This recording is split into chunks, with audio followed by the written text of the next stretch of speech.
Hi everybody, welcome back to Positive Bluebird. I have my guest friend, Clarissa, one of my neighbor girls from downstairs, and she is going to help me make homemade breadsticks.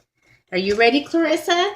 Yes. It's going to be fun. Okay, we're going to start off by heating this pan up nice and hot.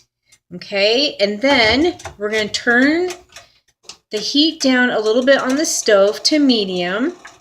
And Clarissa, you're going to take some butter and you're going to scoop, maybe about 1 to 2 scoops. Okay, you go ahead and hold that, and I'll hold the pan for you. Okay, yep, just plop it in there. Okay, and another one, good job. Perfect. Okay, so we're going to melt this, you guys. Okay. We're going to let that melt and then we'll come back to you. Okay guys, so we're back and the butter is completely melted. It's kind of hard to show you, but that's okay. And Clarissa is going to take our fun little baster here. It's nice and rubbery. And she is going to lightly brush some butter on our bread. And we'll do that next. Okay, Clarissa, go ahead and start dipping the baster in the melted butter and lightly brush it on our bread. Yeah, and it's okay if you have to touch it a little bit on the corners. Okay. Good job.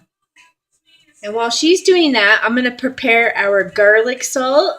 We'll be right back with you. But this is what she's doing. All I did was I cut up pieces of bread today, and I let it sit out to dry. Just in the open air for maybe, what would you say, maybe half of the day, right? Until it gets kind of hard. And that's how you make homemade croutons as well. I learned it in high school in 1991 in my culinary arts class. The chef taught us how to make croutons, and it's the same thing. You just take old bread, not old bread, but bread that's about ready to go stale, and you cut them into squares or pieces. You let them air dry overnight with a terry cloth on top, and in this case, we just let them sit out all day long. So while she's doing that, I'm going to prepare the salt, and we'll be right back with you. Okay, everybody, so this is what we used. It was garlic salt, a couple of dashes of chili powder,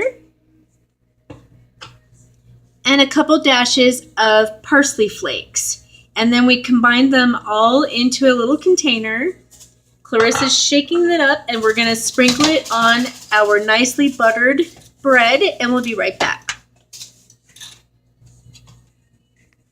Okay, everybody, we're back, and Clarissa did an awesome job. Look at that. We have our mixed ingredients for garlic bread, and now we're going to stick it in the oven for maybe about 10 minutes until golden brown and really crispy at 350 degrees.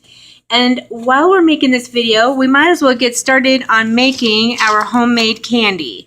It's basically the same ingredients as you see in the previous video that I added fruit to. And here we go.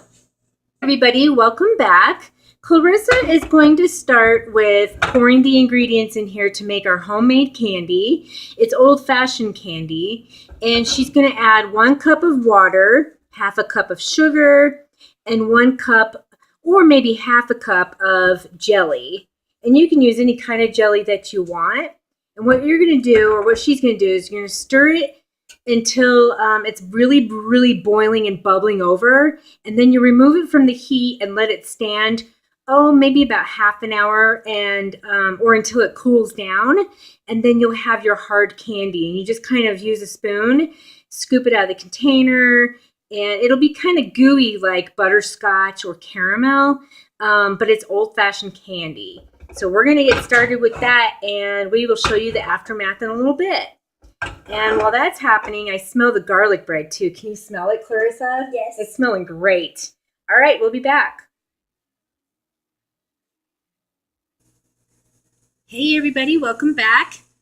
This is what the candy looks like. It's boiling right now on the stove on high. And you want it to bubble, and then keep stirring every couple of minutes until it starts getting really thick, and then remove it from the heat. And then I'm going to show you. There's our lovely breadsticks. Don't they look delicious? I almost forgot about them. But they're nice and golden brown.